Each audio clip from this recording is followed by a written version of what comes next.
درود بر شما. کشیش کامبیز هستم و از سری دروس مقدماتی کانون الهیات مژده در خدمت شما هستیم. من ادوین کشیش آبنوس هستم و خوشحالم که میتونم با این مجموعه هم با شما کشیش کامبیز عزیز هم دوستان گرامی همراه باشم. در برنامه قبلی اگر به خاطر داشته باشید ما رو دنبال میکنید و ما رو راجع به نجات صحبت کردیم و اینکه گفتیم نجات از غضب خداست و این مجازات خداست که خدا ما رو به واسطه خون عیسی مسیح از مجازات گناه و غضب خودش ما رو نجات داده و تنها راه نجات ما عیسی مسیح هست و اون سیستمی است که خدا برای ما قرار داده و ما به توانایی‌های خودمون نمیتونیم نجات رو حاصل کنیم مگر اینکه فقط با سیستم خدا، با روش خدا بریم به حضورش و این هدیه خدا رو در زندگیمون قبول کنیم. خیلی شاید این فکر رو بکنن که الان من نجات پیدا کردم، فردا چه اتفاقی برای من خواهد افتاد؟ اگر من امروز آمرزش الهی رو تجربه کردم، فردا اگر گناه بکنم خب باز یه گناه دیگه ای کردم، دوباره بعد خدا منو ببخشه، دوباره بعد این خون مسیح منو پاک بکنه و بعد نکنه من آخر عمری یه گناهی رو بکنم فرصت توبه کردن نداشته باشم و از این دنیا برم. چه اتفاقی برای من خواهد افتاد؟ آیا نجات خودم رو از دست خواهم داد؟ چه ضمانتی هست که خدا این بخشش گناهان رو تا به ابد محترم خواهد شمرد؟ چه گارانتی هستش که من امروز که وارد حضور خدا شدم تا به ابد در درگاه و تخت فیض او قرار خواهم گرفت و میتونم از حضور او لذت ببرم؟ این پرسشی هستش که خواسته و ناخواسته در یک قسمت از زندگی خودمون برامون مطرح میشه. من بارها و بارها با این پرسش برای حیات خودم، حیات مسیحی خودم روبرو شدم و پرسیدم. مواقعی شده که گناه کردم و این پرسش توی ذهن من همیشه منو اذیت کرده که نکنه الان خدا دیگه منو دوست نداره، نکنه الان نجاتم رو از دست دادم، نکنه دوباره بعد بیام به حضور خدا و بگم که خدا دوباره این هدیه رو به من عطا بکنه. این چالشی هستش که اگر دوستان در اوایل ایمان خودشون یا حتی ممکنه خیلی هم رشد بکنیم توی ایمان خودمون، این پرسش توی ذهن ما مطرح بشه چطوری باید باهاش برخورد بکنیم. امروز یه مقدار به این پرسش خواهیم پرداخت و میخوایم توی کلام این رو بگیم که هدیه‌ای رو که خدا به ما بخشیده، هدیه نجاتی که با بخشیده هرگز پس نخواهد گرفت و این نجات رو ما تا به ابد ازش لذت خواهیم برد تا به حضور خدا برسیم و ما در پیشگاه تخت داوری خدا برای محکومیت حاضر نخواهیم شد. این بحثی هستش که امروز یه مقدار در خصوص اون کتاب مقدس رو کنکاش خواهیم کرد، ببینیم خداوند چه قول‌ها و وعده‌هایی رو به ما داده که میتونیم اطمینان رو در ما ایجاد بکنه. آمین. درست یعنی نجات رو میتونیم اطمینان بهش داشته باشیم که نجات رو داریم وقتی که بدونیم این نجات از کجا اومده، چه کسی صادر کرده و هویت او چیست. اگر نجات حاصل خودم هست، حاصل کارهای من هستش، ممکنه که اگر اون کارها رو ادامه ندم یا بتونم کارهای دیگه رو برخلاف اون انجام بدم ممکنه از دست بدم. اما اگر نجات بر اساس نه اعمال من بلکه فیض خداست، با شناخت فیض خدا، با شناخت کسی که این هدیه رو به ما داده، میتونیم ازش اطمینان حاصل بکنیم که او رو تا ابد خواهیم داشت. کلام خدا در باب 5 کتاب رومیان از آیه 17 میخونم، اما قبل از اینکه اینو بخونم همونطوری که وقتی آدم گناه کرد و همه نسل بشر در او بودن، با او خطاکار شدند و در گناه مردند، همونطور وقتی که کسی به عیسی مسیح ایمان میاره، تنها راه نجات، در او قرار میگیره و با اطمینانی که او خونش را برای گناه ریخته، با اطمینانی که او قربانی گناه هستش، با این اطمینان که نه خدا ما رو، نه اعمال ما رو، بلکه عیسی مسیح رو، اون پوششی که بر ما پوشانیده شده، اون ردای سفید عیسی مسیح رو در ما میبینه، ما به واسطه اون هست که نجات داریم. و رومیان باب 5 آیه 17 میگه زیرا اگر به سبب خطای یک نفر به واسطه آن یک موت سلطنت کرد، چقدر بیشتر آنانی که افزونی فیض و بخشش عدالت را میپذیرند در حیات سلطنت خواهند کرد به وسیله یک، یعنی عیسی مسیح. پس اون منبع نجات ما، آنچه که به ما این نجات از اونجایی که به ما عطا میشه خداست، عیسی مسیحه. چیزی نیست که بخواد متزلزل باشه. عیسی مسیح خداوند ما از ازل تا ابد براش زمان حال ساده است. پس بر اساس یک مقطع از زندگی من و شما نیستش که نجات رو به ما هدیه میکنه، بلکه از اول عمر شما تا به آخر در حضور اوست و آشکار و واضحه و این نجات رو، این هدیه رو بر اساس زندگی شما، ایمان شما به شما عطا خواهد کردش، نه برای یک مقطع از زندگی. یکی از کلمه‌های کلیدی که می‌بینیم کتاب مقدس خیلی ازش استفاده می‌کنه تا کیفیت این نجات رو تعریف بکنه، حیات جاودانه. آمین. یا شاید بتونیم بگیم که نجات نتیجهش و یکی از محصول‌هایی که برای ما داره، یکی از ویژگی‌هایی که داره، حیاتی هست که تا به ابد ادامه پیدا بکنه. توجه بکنید کتاب مقدس از یه حیاتی که پتانسیل ابدی بودن رو داشته باشه حرف نمیزنه، که امروز به ما یه حیاتی رو بخشیده. اگر خوب باشیم نجات رو پیدا خواهیم کرد، اگر تو اون چارچوب قرار بگیریم این حیات ادامه پیدا خواهد کرد. در مورد اطاعت صحبت خواهیم کرد، اون یک داستان هستش که خواسته ناخواسته به مربوط خواهد شد. ولی کتاب مقدس از حیاتی صحبت میکنه که به ما خدا بخشیده که تا به ابد ادامه پیدا میکنه، منقطع نخواهد شد، نخواهد ایستاد. و این نکته رو هم بد نیست ما بهش توجه داشته باشیم، چون خیلی سریع در موردش صحبت میشه، از کنارش هم خیلی سریع میگذریم، و اون مسئله آمرزش گناهانه. وقتی که خدا ما رو میبخشه و ما به حضور خدا توبه میکنیم، درسته توبه ما به خاطر اینکه ما انسانهای زمانمند هستیم تمام مربوط به گذشته میشه و میگیم که خدایا من این همه گناه کردم، در حضور خدا طغیان کردم، منو ببخش و آمرزش گناهان رو از تو درخواست میکنم. حالا یک معنای توبه که اونها صحبت شده این هستش که من از اون مسیر گذشتم برمیگردم، جهت متفاوتی که هم راستا و هم سو با خواست خدا هست رو پیش میگیرم و از این به بعد من به تو قول میدم که بر اساس خواسته ها و ارزش های تو زندگی کنم. اما آمرزشی رو که ما دریافت میکنیم تنها آمرزشی نیست که گناهان گذشته ما رو در بر بگیره. خدا گناهان گذشته ما رو به همراه با گناهان الان ما رو و با همراه گناهان آینده ما میبخشه. ما اینجا تعهد داریم که بر اساس ارزش‌های الهی زندگی کنیم، مطیع باشیم، باز خواهیم افتاد. اما مسئله این هستش که برگردیم، چون ما انسان‌های زمانمند هستیم باید به زبان اعتراف کنیم که گناه کردیم، توبه بکنیم، ولی در آمرزش الهی ما قرار داریم، در این بخشش و فیض رایگان خدا داریم حیات رو داریم و داریم ادامه میدیم. و این مسیر، حالا اونم باز یه بخش دیگه هست، همه به هم مربوط، الهیات مسیح، ایمان مسیح به هم تنیده است تمام این داستانا. در این مسیر تقدیس میشیم، در این مسیر رشد پیدا میکنیم، در این مسیر حرکت پیشرونده‌ای داریم که در نهایت بتونیم، چون گل ما، هدف ما، اون نمونه کامل ما شخص عیسی مسیح، که مانند عیسی مسیح در بیام. بنابراین حیاتی رو که خدا به ما میبخشه حیات جاودانی هستش که منقطع نمیشه و آمرزشی که این نجات برای ما برمغان میاره آمرزش کاملی هست که گناهان گذشته و حال آینده ما رو در بر میگیره.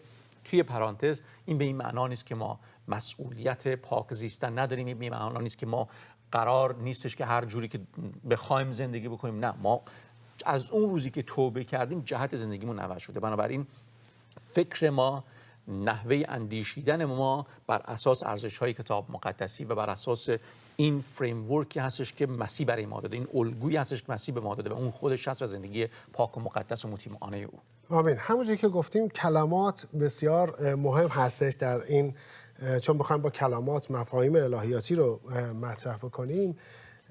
ما اصطلاح بخشش رو داریم، میگیم خدا بخشیده، اما همچین بخشیدن نیست در اصل. در کار نجات این نیست که بگیم خدا گناهان ما رو بخشید، یعنی زیستیبیلی چشم پوشی کرد. بخشش چشم پوشی نیست، بلکه خدا گناهان ما رو بی مجازات نذاشته، اما تاوانش رو عیسی مسیح پرداخت کرده.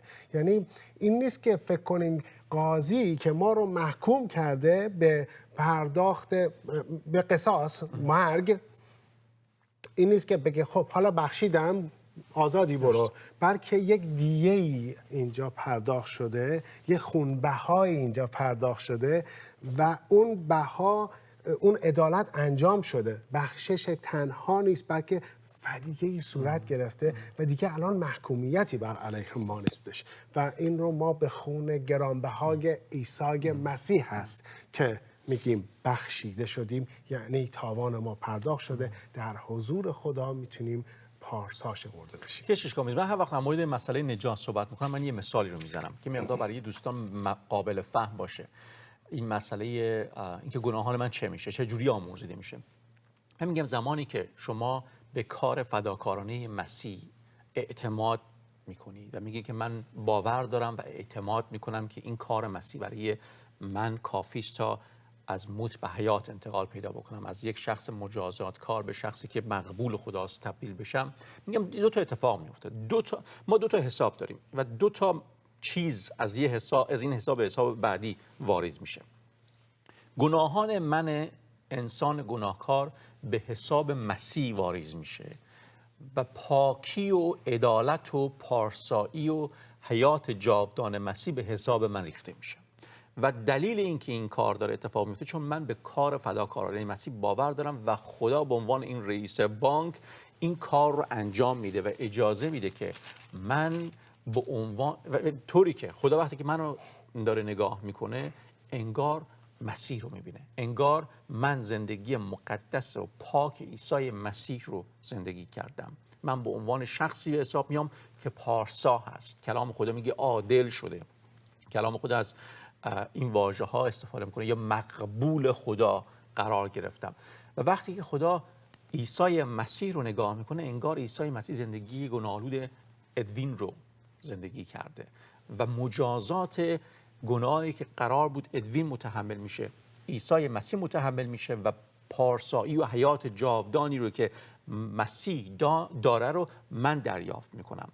و این انتقال حساب ها این یه جورهایی داره این نجات رو برای ما توضیح میده، قابل فهم میکنه که چه اتفاقی میفته. آیا گناهان من زیر قالی میره؟ نه، گناهان من زیر قالی نمیره. مسیح جورش رو به گردن میگیره، پرداخت میکنه تاوانش رو تا من بتونم اون اطمینان نجات رو داشته باشم، اون حیات جاودان رو ازش لذت ببرم که از آن خداست. من همیشه وقتی میخوام این مبحث رو توی کلیسا درس میدم همیشه یک تیشرتی میارم سفید و از اعضای کلیسا میخوام هر گناهی که به فکرشون میرسه روی این تیشرت بنویسن، این لباس بنویسن. با همه ما آشنا هستیم با انواع و اقسام گناه ها، خیلی ملموس، همه بلدن، میچرخه و این پر میشه از گناهان مختلف. بعد اون رو تن میکنم و اون دقیقاً وضعیت من کامبیز گناهکار فرزند آدم هست در حضور خدا. و کلام خدا میگه دو کار هست، این دو تا بر اصل دو اصل سوار شده نجات ما، نه کارهای من، بلکه کلام خدا در رومیان 10 باب 10 آیه 9 و 10 میگه که زیرا اگر به زبان خود عیسی خداوند را اعتراف کنی و در دل خود ایمان آوری که خدا او را از مردگان برخیزانید نجات خواهی یافت، چون که به دل ایمان آورده می شود برای عدالت و به زبان اعتراف می شود به جهت نجات. چیز دیگری از ما نخواسته، بلکه به واسطه ایمان هست که نجات رو دریافت میکنیم و آن زمان هست که ردای عیسی مسیح بر ما پوشانیده میشه و من اون موقع است که یک پیرهن دیگه، یک ردایی مثل ردای سفیدی که هیچی روش نوشته نشده همیشه تنم میکنم و بعد میگم که حالا من فرزند خدا هستم به واسطه خون عیسی مسیح و نه من، نه این گناهان، بلکه خون عیسی مسیح اینا رو پرداخت کرده، به خاطر اون هست این ردا به من داده شده، هدیه خداست. حالا من امروز باید به شایستگی یک شاهزاده، به شایستگی فرزند خدا زندگی کنم، اما هنوز از جسم خاکی آدم هستم و هنوز این روح راغب است، جسم ناتوان، بعضی وقتا سهوا گناه میکنم. حالا الان من اگر گناه دیگری مرتکب شدم، آیا این گناه رو روی این ردای عیسی مسیح من می‌نویسم؟ من که اونجا نمیتونم، من اعمال خود، یا اینکه این پوششی که این زیر پر گناه بوده مسلما اونه، چون اون مال منه. اونجا اضافه میشه، فرقی نمیکنه که اونجا یه دونه باشه یا تا آخر سفید سیاه باشه برای گناه. آنچه که ما رو در حضور خدا عادل میکنه نه اون اعمال ماست، بلکه ردایی است که اگر به ما داده شده بر اساس کل زندگیمون و از ما پس گرفته نخواهد شد. پس من هیچ چیزی بر ردای عیسی مسیح و شکلی که اون هدیه‌ای که من داده شده اضافه نمیتونم بکنم. اگر چیزی بیاد باز با اون قبلیه خودم اضافه خواهد شد. اینطوری تصویری میده که بدونیم که اون مبنای نجات ما، اون چه که خدا میبینه ردای عیسی مسیح هست که ما تغییری توش نمیتونیم بدیم و اگر به ما داده تا به آخر او رو حفظ خواهد کرد. و کلام خدا پر از وعده های مختلفی که این رو خیلی به صراحت بیان میکنه. قسمت های مختلفی. اجازه بدید من از آیات رو خدمتتون خواهیم خوند. اجازه بدید از اول پتروس خدمتتون قرائت بکنم. از دو تا ترجمه مختلف میخونم که تصویر بهتری داشته باشید. پتروس رسول میگه که به قوت خدا محروس هستید، به ایمان برای نجاتی که مهیا شده است تا در ایام آخر ظاهر شود. و بعد میگه در آن وجه می نمایید هرچند در حال اندکی از راه ضرورت و در تجربه های گوناگون محزون شده اید تا آزمایش ایمان شما که از طلای فانی با آزموده شدن در آتش گرانبهاتر است برای تسبیح و جلال اکرام یافت شود حین ظهور عیسی مسیح. ترجمه شریف خیلی این رو زبان امروزی تر میگه که در حالی که شما در انتظار نجاتی هستید که در زمان آخر به ظهور میرسد، خدا با قدرت خود، نه با قدرت من، نه با قدرت ادوین یا کسی دیگه ای، قدرت خود شما رو به وسیله ایمانتان حفظ خواهد کرد. ایمان ما تلاش ما نیست، ایمان ما یک وسیله است، ایمان ما یک متوسطیه که ما وقتی که یک چکش رو میگیریم و به یه چیزی میزنیم شاید میگیم چکش داره میشکنه، ولی کسی که چکش رو در دست خودش گرفته کنترل کننده هست و دهنده قدرت و جهت دهنده اون چکش است. چکش یک وسیله است و اگر چکش نبود یه چیزی دیگه استفاده میکرد. اگر چکش نبود طرف شاید با دست خودش چیز رو میشکست. ایمان ما اون وسیله است که نمیتونه اعتبار نجات رو به خودش بگیره، نمیتونه بگه من یک کاری رو انجام دادم. ایمان یک متوسطیه، وسیله است، اون میانجی هستش که خدا استفاده میکنه تا کار خودش رو انجام میده. و کلام خدا میگه خدا به قدرت خود شما رو به وسیله ایمانتان حفظ خواهد کرد. برای چی؟ برای نجاتی که در انتظارش هستیم.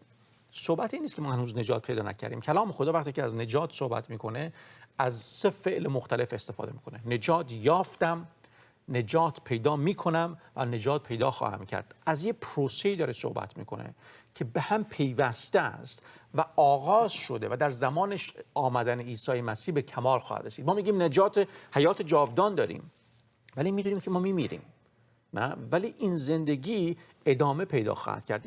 یک مراحل مختلفی رو این حیات جاودان داره که تا به کمال رسیدنش، تا وارد اون ابدی شدنش باید اونها رو طی بکنه. اما به این معنا نیست که به خاطر وجود مرگ و مسائل مختلفی که در طی زندگی ما اتفاق میفته این پروسه و فرایند نجات از بین خواهد رفت. بنابراین نجات ما نجات ابدی است، حیات ما حیات جاودانی است و این وسیله ایمان به قدرت خود خدا نگهداری شده. آمین. و کلام خداوند در فیلیپیان 1:6 میگه چون که به این اعتماد داریم که او که عمل نیکو را در شما شروع کرد آن را تا روز عیسی مسیح به کمال خواهد رسانید. شروع کننده این نجات خود خداست و قوت او تضمین کننده این نجات هستش و خود خدا تا آخر اون رو به کمال خواهد رسانید. افسوسیان 1 باب 1 آیه 13 و 14 از ترجمه شریف خدمتتون میخونم. چقدر قشنگی رو میگه. خیلی دل آدم رو گرم میکنه این آیه. میگه شما نیز وقتی پیام حقیقت یعنی مژده نجات خود را شنیدید و به او ایمان آوردید، با او متحد شدید، اون صحبتی که شما کردید، و خدا با اعطای روح القدس که قبلا وعده داده بود مهر مالکیت رو بر شما نهاده است. خدا ضامن آن است که ما آنچه را او به قوم خود وعده داده است خواهیم یافت و به ما اطمینان میدهد که خدا به متعلقان خود آزادی کامل خواهد بخشید. پس جلال و شکوه خدا رو بستاییم. آمین. خدا ضمانت کرده خدا دروغگو نیست و خدا هم از اون مثل اون تجاری نیست که پول توی جیبش نداشته باشه، بره یه بهانه‌ای رو بده آخرش هم نتونه تمام مبلغ رو پرداخت بکنه. خدا ضمانت داده آقا این کاری رو که من شروع کردم تا به آخر به کمال خواهم رسید. دیگه به چه کسی جز خدا میتونیم اعتماد بکنیم که کار خودش رو انجام خواهد داد؟ خدا دروغگو نیست، خدا محاسباتش هم ضعیف نیست و خدا روی ما هم حساب نکرده. حالا من ادوین رو نجات میدم، ببینیم چی کار میکنه، میتونه تا آخر نجاتش رو نگه داره. اگر نجات رو خودمون به دست آورده بودیم بعد شب و روز در ترس و لرز میگذراندیم، چون زمانی بود که به هر حال از دستش میدادیم. اما نجاتی رو که داریم نجات هدیه خداست و خدا میدونست که من چقدر وضعم خراب بوده، با تمام قصورات و کوتاهی ها و ضعفایی که دارم خدا محبت کرده و هدیه خودش من بخشیده. خودش هم ضامن نگه داشتنش هست. اما این باز توی پرانتز وظیفه من رو خار نمیشماره، باید در اطاعت زندگی کنم. اگر این نجات حقیقی باشه در طبیعت ما تغییری ایجاد میکنه و میگه نه من بعد از این بلکه مسیح در من زیست میکنه و اون وقت که اعمال ما تغییر میکنه و اون وقت که دیگه اون طبیعت گناه‌آلود ما تغییر کرده و از ما چیزهای نیکو به واسطه قوت خدا تراوش میکنه. خیلی جالبه که خدا میخوام یه اشاره بکنم در عهد عتیق وقتی کتاب هوشع رو میخونیم باب 5 آیه 14 میگه و من برای افرایم مثل شیر و برای خاندان یهودا مانند شیر ژیان خواهم بود. من خودم خواهم درید رفته خواهم رو بود رهاننده ای نخواهد بود. خدا وقتی که فرمانش رو داده، شریعت رو داده، وقتی کسی گناه کرده هیچ کس نمیتونه دست او فرار کنه. خدا خودش مجازات میکنه، داوره و خودش این عدالت رو جاری میکنه. نمیتونه هیچ چیزی عدالت خدا رو خدشه‌دار کنه. میگه اونجا هیچ رهاننده از غضب من نخواهد بود و فقط خودش با اون سیستم خودش میتونه این کارو بکنه. و بعد در کتاب انجیل یوحنا باب 10 آیه 27 تا 29 میگه گوسفندان من آواز مرا میشنوند و من آنها را میشناسم و مرا متابعت میکنند. کسانی که در گله خدا قرار میگیرند. و میگه و من به آنها حیات جاودانی میدهم و تا به ابد هلاک نخواهند شد و هیچ کس از آنها را از دست من نخواهد گرفت. پدری که به من داد از همه بزرگتر است و کسی نمیتواند از دست پدر من بگیرد. یعنی وقتی که غضب خدا میاد هیچ رهاننده‌ای نخواهد بود. وقتی که محبت خدا و آن هدیه نجات خداوند هم بر ما جاری میشه هیچ کس نمیتونه اون رو از دست مسیح جدا کنه. خودمونم جز این هیچ کس میشه. آمین. یعنی خودمونم نمیتونیم این رو از دست مسیح بگیریم. مسیح در دستان پر از قدرت و محبت خودش این رو برای ما نگاه داشته. یک آیه دیگه هم هست توی رومیان باب 8. آیات خیلی زیادن. چند تا نمونه نوشتیم که قول و وعده های خدا رو بدونیم. رومیان باب 8 آیه 30 خیلی قشنگ میگه که آنانی رو که خدا از قبل معین فرمود ایشان را هم خواند و آنانی رو هم که خواند ایشان را نیز عادل گردانید و آنانی رو که عادل گردانید ایشان را نیز جلال داد. خب این خیلی ریز نکتهش، ولی میخوام بهش توجه بکنید. کلام خدا نمیگه که اون کسایی رو که از قبل برگزیده بود به سوی خود خوانده و اون خوانده شدگان بعضی هاشون رو عادل کرده و از بین اونها بعضی هاشون نیک به حساب اومدن و بعضی هاشون جلال پیدا کردن. تو این پروسه نجات ریزشی وجود نداره که خدا حالا یک سریا رو خونده اونها ایمان آوردن و بعد حالا از بین اون گروهی که اول ایمان آوردن یک گروهاشون مطیع بودن باقی موندن و بعد از این گروه کم کم به تعداد خیلی کمی در انتها باقی موندن. نه، کلام خدا میگه اونانی رو که از قبل خونده همون گروه تماما تا به انتها نگه خواهد داشت و به اونها رو به اون کاملیت که قرار هست برسن خواهند رسید. بنابراین خدا دست ما توی دست خداست. آمین. و خدا نگه داشته ما رو. ما خدا رو نگرفتیم. ما اگر خدا رو میگرفتیم، ما وقتی بچه رو میخوایم از خیابون بگذرانیم، بچه کوچیک رو که هنوز توانایی گرفتن ما رو نداره، نمیگیم دست من رو بگیر، ما دستشو میگیریم، چون میدونیم آخر کار دستش یه جایی ول میکنه، تا آخر میبریمش. خدا ما رو تا آخر نگه خواهد داشت و این نجات رو ما خواهد بخشید. عیسی مسیح در یوحنا 6:38 تا 40 میگه در ترجمه قدیم میخونم، میگه زیرا آسمان نزول کردم تا نه تا به اراده خود عمل کنم، بلکه به اراده فرستنده خود و اراده پدری که مرا فرستاده است، که آنچه به من عطا کند چیزی تلف نکنم، بلکه در روز بازپسین آن را برخیزانم. و اراده فرستنده من این است که هر که پسر را دید بدون ایمان آورد حیات جاودانی داشته باشد و من در روز بازپسین او را خواهم برخیزانید. اگر در عیسی مسیح هستید تا به ابد در او حیات جاودانی خواهید داشت. برکت خدا با شما باشه.